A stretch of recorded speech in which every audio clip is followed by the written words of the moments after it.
Paul, good morning. Jaginder Rana here. Compensation is not a substitute for punishment. That is the topic for our discussion today. Compensation is not a substitute for punishment. Sending a clear message to high courts and trial courts that a person convicted of a crime could not be let off with lenient punishment on agreeing to financially compensate the victim.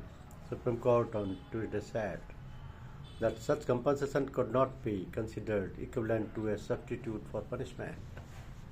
A bench of Justice Rajesh Bindal and Vijay Vishnu said that undue sympathy for the accused while imposing an inadequate sentence would do harm to society and erode public trust in the justice system.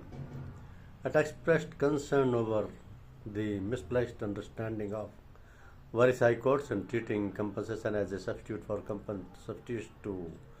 a sentence. So compensation payable to the victim is only restitutional in nature, and it cannot be considered as equivalent to or a substitute for punishment. Punishment is punitive in nature, and its object is to create an adequate deterrence against the said crime and to send a social message to the miscreants that any violation of the moral norms of society would come with consequences which cannot merely be purchased by money.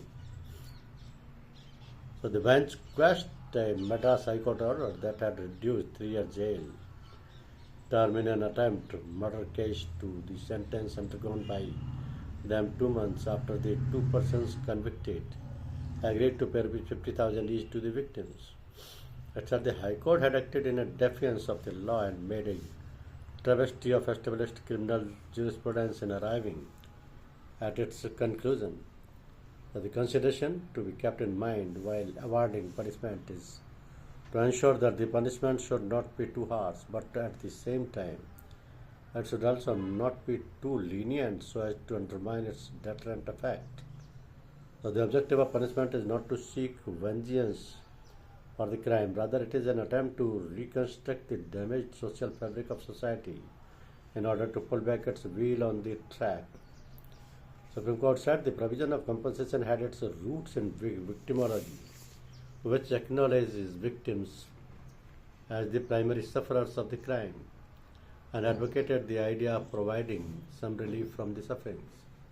The rationale behind victim compensation is to rehabilitate the victim for the loss and injury caused to them as a direct consequences of the crime or offense, and not to exonerate the offender accused from their culpability.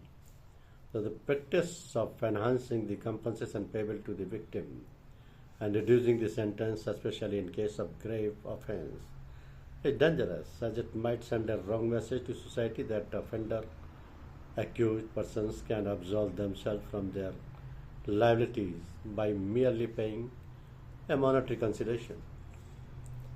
The misplaced understanding of various courts in treating compensation as a substitute for sentence is both a matter of concern and a practice which should be condemned. It had to observe a trend in High Court to reduce the sentence